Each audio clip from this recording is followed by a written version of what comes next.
You just realized your business needed to hire someone yesterday. How can you find amazing candidates fast? Easy. Just use Indeed. Stop struggling to get your job post seen on other job sites. With Indeed sponsored jobs, your post jumps to the top of the page for your relevant candidates, so you can reach the people you want faster. According to Indeed data, sponsored jobs posted directly on Indeed have 45% more applications than non-sponsored jobs. Don't wait any longer. Speed up your hiring right now with Indeed. And listeners of this show will get a $75 sponsored job credit to get your jobs more visibility at Indeed.com/kidsandfamily. Just go to Indeed.com/kidsandfamily right now and support our show by saying you heard about Indeed on this podcast. Terms and conditions apply. Hiring? Indeed is all you need. Are you ready to learn the 3 secrets to launching a successful podcast? Hi, I'm Bill, a recent client of the Podcast Mogul. If you've been thinking about starting a podcast but aren't sure where to begin, he's got you covered. He is hosting a free webinar where he will share the 3 secrets that can help you launch, grow, and monetize your podcast without any fancy equipment or technical headaches. Click the link in the show notes to save your spot now and let him help get your podcast off the ground. Welcome to Invest in Yourself, the Digital Entrepreneur Podcast. Join the Podcast Mogul Phil Better as he interviews successful entrepreneurs that make their living in the digital world. Now, let's join your host, Phil Better, and his special guest today on Invest in Yourself, the Digital Entrepreneur Podcast. Welcome back to Invest in Yourself, the Digital Entrepreneur Podcast. I'm, of course, Phil Better, the Podcast Mogul, and I can't wait to talk to my current guest today, the COO of Written Word Media, Ferol Vernon. Welcome to the show, sir. Thank you for having me. It's great to be here.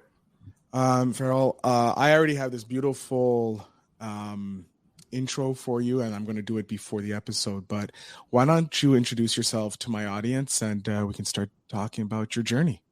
Yeah, absolutely. So my name is Ferol. I am the COO of Written Word Media. Written Word Media is a platform to help authors, writers, the creatives of the world market and promote their books. We do that through a variety of different ways, but primarily we have a marketing product that goes out to about 1 million readers through a variety of media properties that we have and that we run. And that's how authors sell more books. We've been doing this about 8 years, and it's been a ton of fun. I'm excited to talk more about it today. Oh, I love that. I love that you're helping the authors, because I was talking with a member of a mastermind, and it was like most authors only sell like 300 books.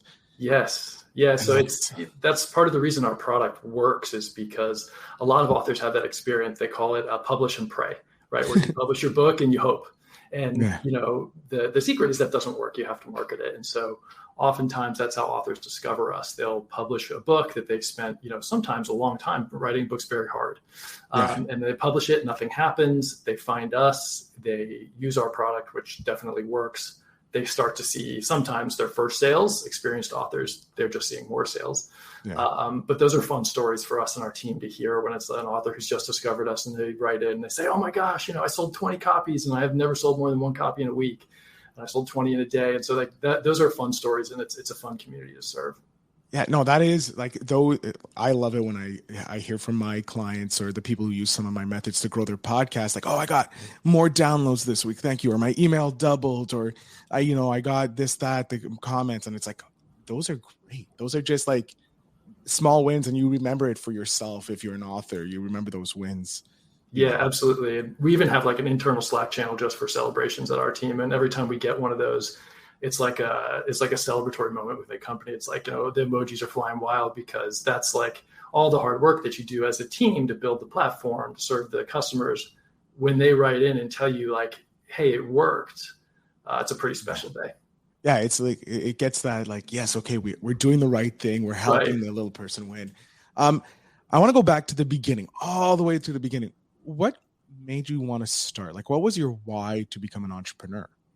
Yeah. So for me, it's all about family, right? So I grew up in a family. My dad was an entrepreneur in the hotel space. My mom was an artist.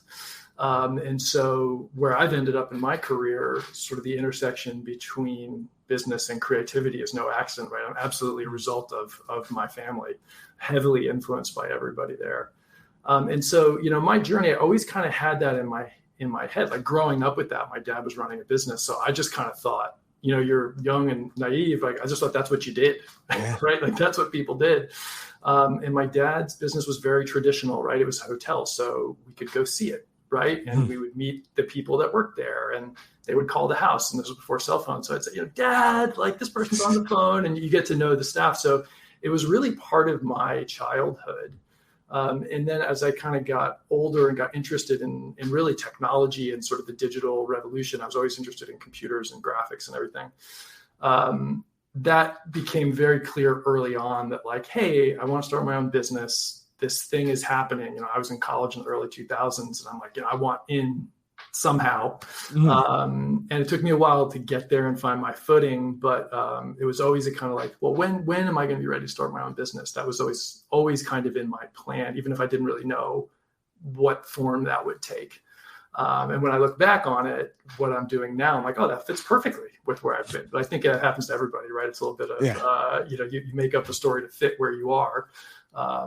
But like the intersection of creativity and business, serving the independent creatives. I did it for 6 years in music. I've done it for the last 8 years with authors.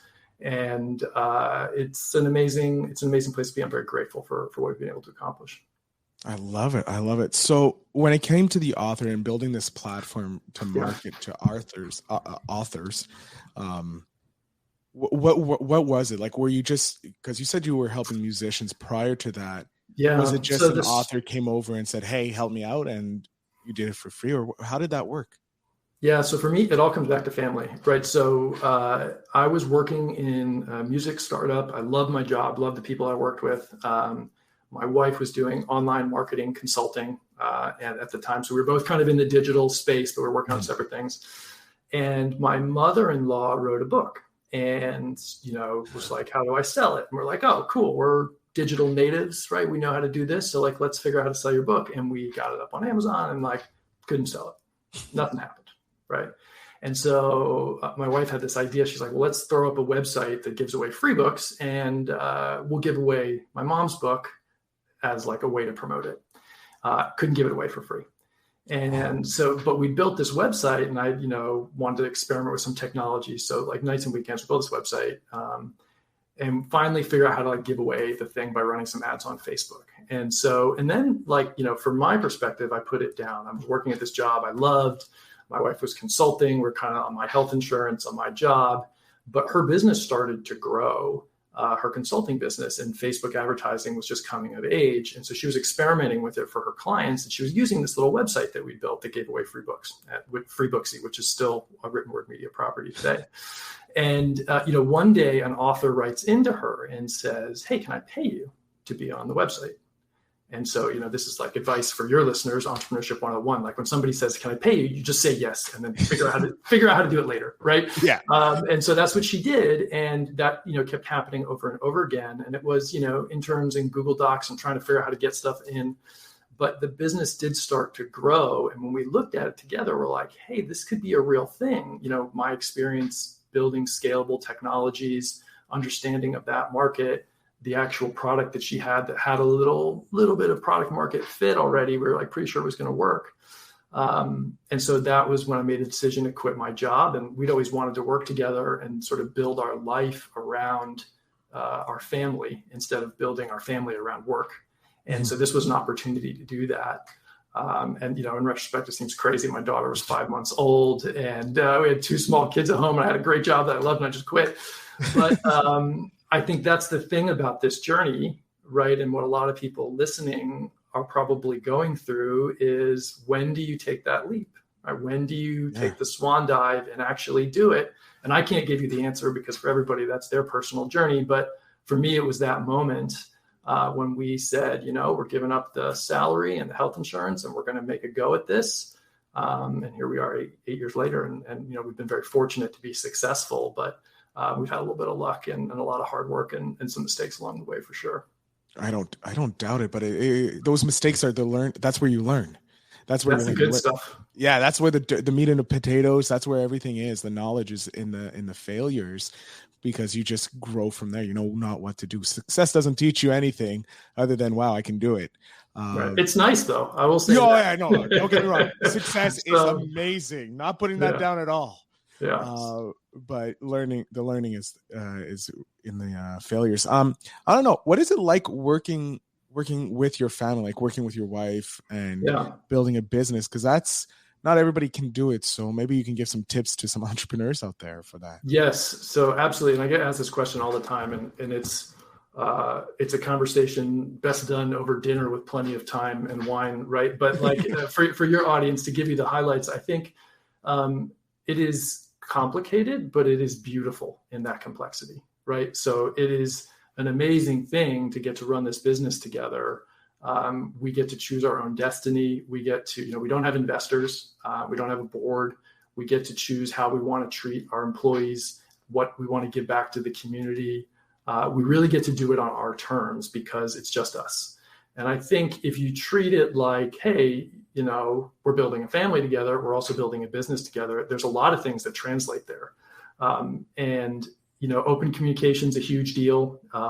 Swim lanes are a big deal. So that's probably when our business really started to take off, when we stopped doing everything together. And we said, okay, you take this piece and I'll take this piece, and, I'll see you in a week.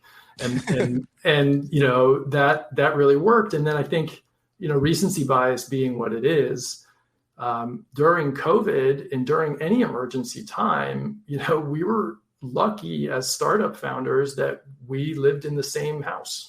Right. We could have a meeting every night in person. We didn't have to do the Zoom thing, right? Like a lot of other co-founders. So there's a lot of benefits of being able to debrief with your co-founder every day, right? Every morning. And you have to sort of respect the boundaries there a little bit, but there's a lot of benefits. And then I think, the final thing I'll say is that doing everything together, it amplifies everything, right? So the highs are way higher because something goes right at work. Like, last week we launched this membership platform for authors that we've been working on for 6 months. It's been a ton of work. And we finally launched it, and like everything was great, right? Because we go home, like we both had a great day. Like authors are liking it, authors are buying, like it's just, everything is good. But you also have those down moments, right? And everybody who's on this journey knows it's not all highs, that there are lows too. And so when there are those lows and you come home, like you both had a bad day, right? So it kind of amplifies that. You both know you've had a bad day, right? There's no hiding it and just chit-chatting at the table. So those are some of the things I think, and for anybody listening who's running a family business, I'd love to talk to you. I think that's one of those things that I really enjoy, is talking to other people. And we have some friends that do this too. But there's a lot of sort of beautiful little complexities that go along with getting it right. And I would say like the punchline is communication. That's an easy one, but there's a million other things that go into it as well. No, I love that you're punching on the communication, because even in business, if you don't communicate with your employees, to your co-founders and that, it's not going to work. Like it's going to fall apart. And so, yeah, I love how there is that commonality in both. Going through your journey, the 13 years you've been doing entrepreneurship for both musicians and authors, you must have collected a plethora of memories. Is there one that really sticks out that just is like, this is like reinforces the idea of why you became an entrepreneur in the first place? There's a lot. And, when I was in music, that wasn't my business. I was on the leadership team and that was an amazing experience, but there's a group of really talented, smart people that founded that company. And okay. I wasn't one of them, but, so my journey with authors, I think there's a bunch of moments that stick out, but I think the conferences is one of those moments, because a lot of the early days we were in front of a computer, right? Trying to get stuff to work, answering author emails, trying to figure out how to get this business to run with a limited amount of people and no funding and late nights and all this stuff. But the first time we're ever like, okay, it's worth spending some money to go to a conference, which we didn't want to spend in the early days because we wanted to invest that in actually building the business. I showed up, and people who write books, like these people that create the stories that you and I read that are amazing, like they knew who we were. Right. And so they're like, oh, I use FreeBooksy. Like it helped me promote my book. And you're just like, oh, like it was awesome. right? And we kind of talked about that a little bit earlier, because that story's happened a lot over the years. But I think the first time it happened, it happened a bunch of times, right? Because you're at a conference, you're wearing the name tag, and you're walking around drinking the crummy coffee and meeting people. And but I kept running into authors, and a lot of them hadn't heard of us, but enough of them had that they were just like, it was heartwarming, it was validating, but it was also so cool. That's like, hey, we built something that is helping some people, and it could help a lot more people, and it could be better because, you see the problems with your own business sometimes more than the good parts. But I think that's one of those moments when you meet somebody in person and they're like, oh, what you do is working.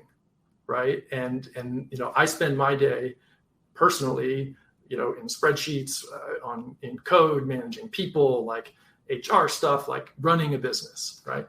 They spend their days inventing characters, right? Imagining lands that don't exist, love plots that don't exist, inventing all this stuff.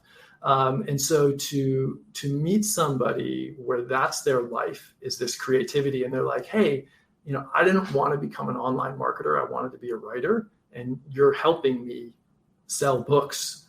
That's awesome. It was just amazing. And so I think that's probably the moment, I knew you were going to ask, and like, I can't remember which conference it was, but I have the moment of the author. I don't even remember her name, but like those first experiences are so transformative. And I think somebody gave me some advice once, and I think it's very true. It's never a bad idea to talk to your customers, right? And whether you get good feedback or bad feedback or whatever, when you talk to a customer, that's when you understand what you're doing right and what you're doing wrong. And that was one of those times where we were doing it right. Oh, I love that. I love that. Ferol, we are coming to the end, and I hate that we're going to be ending shortly because I'm enjoying talking to you and learning about your journey. But I do like asking, I guess, and then, since you're a marketer for authors, this is a perfect question to ask you. Yeah. But is there a book that you would suggest to entrepreneurs that they should pick up to start their journey, or maybe help them along in their journey? This is a tough question. Like, I'm a book person, right? Like, I work in books. I'm a reader. I come from a family of readers. So, my family growing up, we would all read the same book. It was like a mini book club. And I still trade books with my mom, who lives around the corner and stuff. So this is a tough one. I will say there's a few books that have been really transformative for me that I might recommend. So the first one is Good to Great by Jim Collins. And so this is a classic business book, and it might be a little dated right now, but the two things that I love about it, and it's almost kind of meta, right? But I listened to the audiobook, and the enthusiasm that he has for what he does, which is analyze why companies are good and how they can become great, is just like entrancing. So if you like business, and he talks a lot about, the stock market and the value of the company and some of that stuff. It's a little mechanical if you're not used to business books, or if you're just getting started, but don't worry about that. Just glaze over it. Just listen to the stories, right? And the stories about people and how they had a perfectly fine business and how it became great. And it's really cool. And he's got this whole research team, and it's great. Oh, I like that. I'm definitely picking up that one. Yeah. And then the other book that, I didn't love the whole thing, but really changed the way I think about things, was The 4-Hour Workweek. And this is by Tim Ferriss, which I bet, a lot of people that are getting started in digital entrepreneurship may have heard of that. And in the book, he talks a lot about extreme outsourcing and only working 4 hours a week, which, isn't really what I want to do. But the thing I think when I read it, which was many years ago, was just, I was thinking about this entrepreneurship journey, but it seems overwhelming. And it's a little bit different today because there's so many great software services out there, but like the concept of how do you run payroll, how do you file taxes? How do you do this? How do you, I know how to do this stuff, but I don't know how to do all this. And it was like, hey, you can hire people to help you with that. And that was there's a lot of things in the book. Some of it's great, some of it's not so great, but that was my takeaway, was you can outsource a lot of these things and build a really great business. And you just have to hire some help. You don't have to go it alone. And I think that for me, I was just like, oh, that's how I might do this. Right. And I don't actually want to work 4 hours a week because I don't know what I would do with the rest of my time. Oh yeah, no. But, I think 4 hours a day is good. Yeah. But 4 hours a week, I know I'd go crazy. Yeah. I'd definitely go So crazy. anyway, I would say those are two books. We could do a whole podcast just on like books because I could talk about it all day. But I think those are two good ones. That I like to talk about. Awesome. No, I love it. And I am a fan of the 4-hour work week, and do agree cutting your work week to 4 hours, maybe a little crazy right now, but maybe in the future when I want to retire, maybe I'll go to the 4-hour work week. There you go. I'm going to jump off the screen, Ferol. I'm going to give you the last little bit. Please tell my audience where they can find you, how they can support you, and how they can, maybe possibly work with you in the future. So the floor is yours, sir. Yes. So two places. If you're interested in anything books, anything media, if you're a writer of any kind, go to writtenwordmedia.com. You can learn about what we do. The contact form is right there. If you want to reach out to me to ask anything or ask our team anything, there's nothing in the world that we like more than hearing from authors, digital entrepreneurs, everybody who's in the independent creator economy. You're our reason for existing, and we want to hear from you. So that's writtenwordmedia.com. For me personally, business stuff and the things that I'm thinking about growing small businesses is linkedin.com/in/Ferol. That's Ferol. I like to consolidate everything there. And those are the two places to follow me and follow the team at Written Word Media and what we're doing. Awesome. Thank you so much, Ferol, for being a guest and sharing your journey with myself and the audience and those great tips about working together with your spouse. So I want to thank you again for being a guest on the show. Absolutely. Thanks a lot for having me. It was great. You're welcome. To my audience, to connect with Ferol, the links will be in the show notes down below. Please go and support him and Written Word Media. And to you guys as well, remember to always invest in yourself.